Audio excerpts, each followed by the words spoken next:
For 30 years, everyone thought they understood Marcus Reyes. He was the man who turned being single into an art form. Not lonely, never lonely. Just permanently, gloriously unavailable. He had the boats, the villa on the coast, the rotating cast of famous friends who showed up for his birthday parties and left with a story to tell for the rest of their lives. He had the smile that made headlines by itself, the one that seemed to say, "I already have everything I need, and none of it is you." And then, one summer, at a house he'd built specifically so he'd never have to explain himself to anyone, he met a woman who didn't care about any of that. Her name, in this story, is Noor. And the man who watched the whole thing happen from the closest possible distance, his oldest friend, his loudest co-star, the man who had shared more film sets and more midnight conversations with him than anyone alive, was Danny Cole. This is the story people think they know. It isn't. Because Danny was there for the parts nobody photographed, and what he saw was not a fairy tale. It was a man finally running out of room to hide. Before Noor, Marcus had already built an entire identity out of not needing anyone. He'd been married once, young, and it had ended quietly and painfully in a way he almost never discussed, not even with Danny. After that, he seemed to make a private decision. He would be loved by everyone and claimed by no one. He dated well-known women. He was photographed at premieres with someone new every few years, always laughing, always at ease, always somehow already halfway out the door before the relationship had a name. To the world, this looked like freedom. Danny knew better. He'd spent enough long nights on location with Marcus, the two of them killing time in a hotel bar in some city neither of them could remember afterward, to notice the pattern underneath the charm.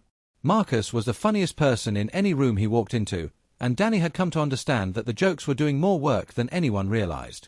When a conversation got close to something real, Marcus would find the punchline before anyone else could find the truth. It was a reflex, not a strategy. Danny didn't think his friend even knew he was doing it anymore. He just knew that somewhere along the way, being entertaining had become a way of never being examined. And it worked. It worked so well that an entire industry built its idea of Marcus Reyes around a smile that was, in Danny's private opinion, doing the job of a locked door.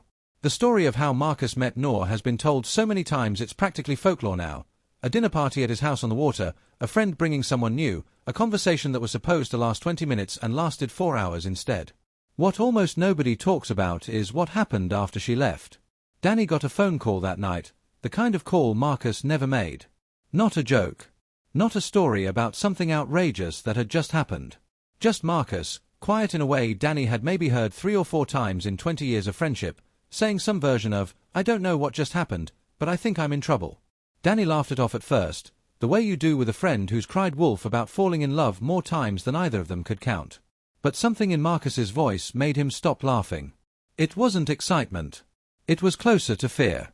Because Noor, as far as Danny could tell, was the first woman in a decade who had absolutely no use for the version of Marcus that everyone else wanted. She had her own career, her own convictions, her own gravity. She wasn't dazzled by any of the rooms he could walk into.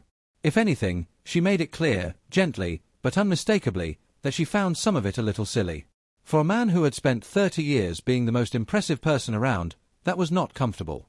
It was, Danny realized later, exactly what Marcus needed and had been avoiding his entire adult life.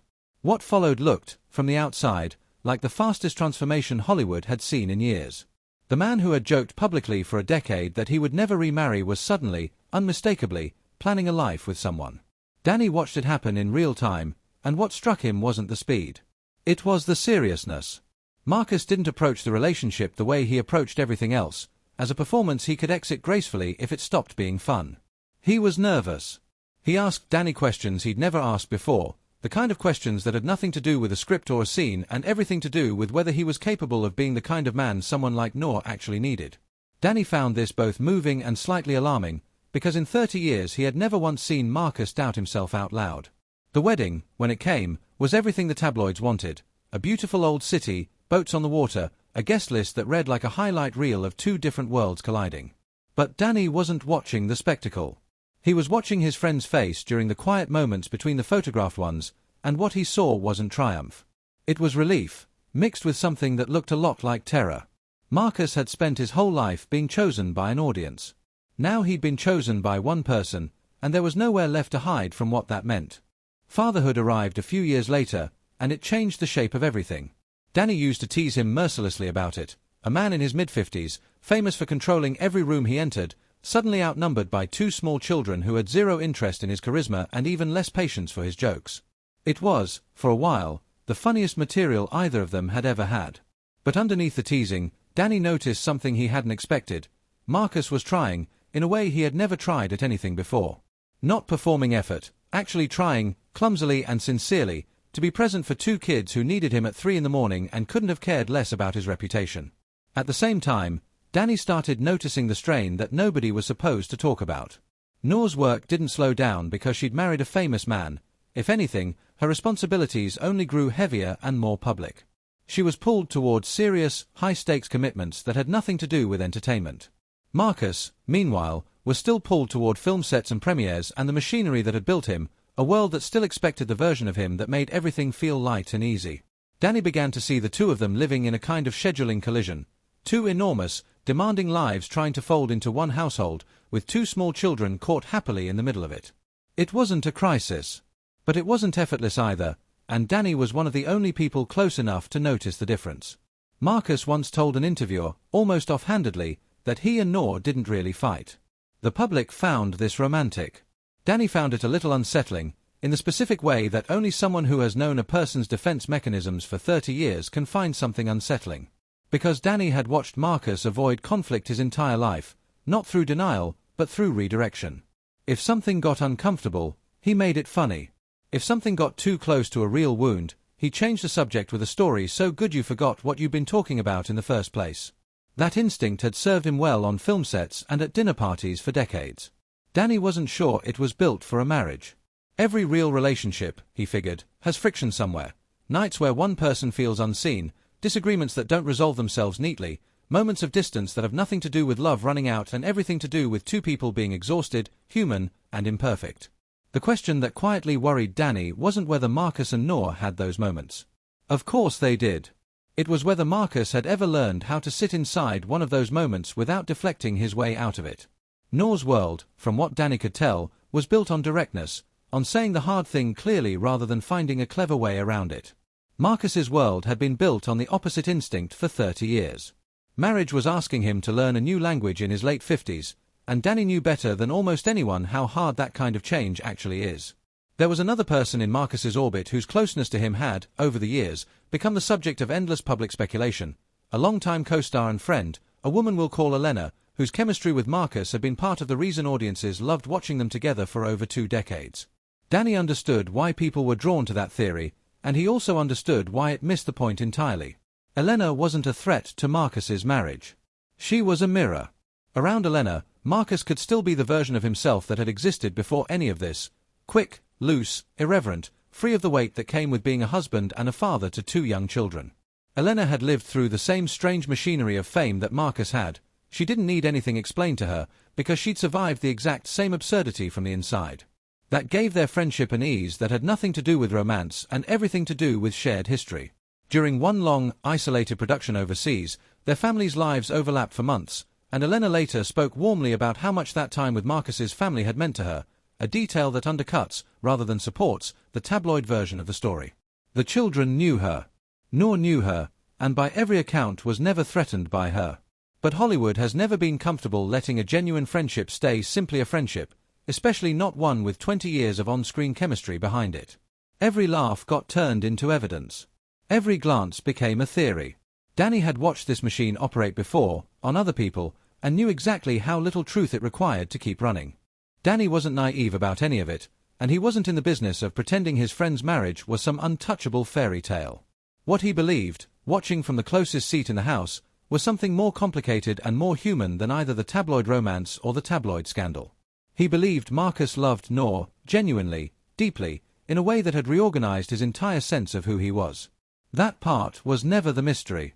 The real question, in Danny's mind, was whether his friend actually knew how to live as the changed man Noor had helped bring out of him, day after day, without slipping back into the old habits whenever the pressure got heavy.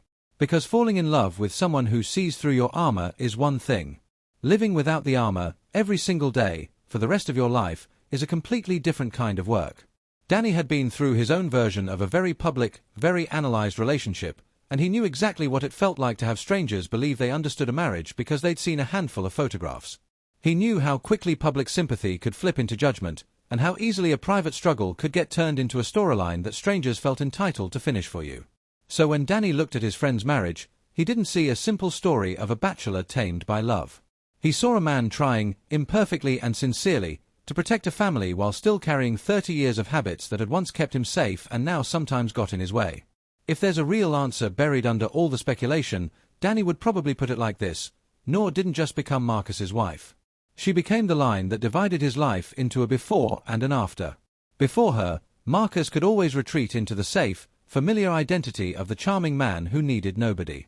That identity had protected him for decades, and it had never once demanded anything from him in return. After Noor, that identity simply didn't fit the life he'd built anymore. He had 2 children waiting for him at the end of every long shoot. He had a wife whose work required him to be steady and serious in ways fame never had. He had a home that needed more from him than charisma, and Danny, who had watched the whole arc from the very beginning, understood better than anyone what that cost his friend, and what it gave him in return. The easy version of the story says Noor tamed a wild bachelor. The true version, the one Danny actually believed, is that she offered Marcus a kind of intimacy he'd spent 30 years running from, and that running toward it instead, for once in his life, turned out to be the hardest and most important role he ever took on. Not because the marriage is perfect. It isn't, and no honest person close to it would claim otherwise. But because for the first time in 3 decades, Marcus stopped being the most interesting person in the room on purpose, and started, slowly and imperfectly, learning how to be known by just one. Today, from a distance, Marcus and Noor's marriage still gets talked about as though it were a finished fairy tale, the untouchable bachelor who finally settled down, the impossible love story with the perfect ending. Danny doesn't see it that way, and he never has. He sees something closer to a living, ongoing negotiation between 2 people who are both extraordinarily accomplished, both used to being taken seriously on their own terms, and both trying to build an ordinary family life inside 2 extremely unordinary careers. He sees a friend who is still, at times, tempted to reach for the old charm instead of the harder honesty a real partnership requires, and he sees that same friend catching himself doing it more often than he used to, which Danny considers its own kind of quiet progress. The public wants a clean answer. Was it real? Is it perfect? Will it last? Danny has stopped expecting clean answers from any relationship he's close enough to actually see. What he does believe, after 30 years of friendship, is that Marcus finally chose something bigger and harder than being universally liked. He chose being fully known by one person, even on the days when that's the less comfortable option. That, to Danny, was never really a scandal waiting to be exposed. It was just a man growing up in public, one uncomfortable, unglamorous choice at a time, and choosing, more often than not, to keep making it.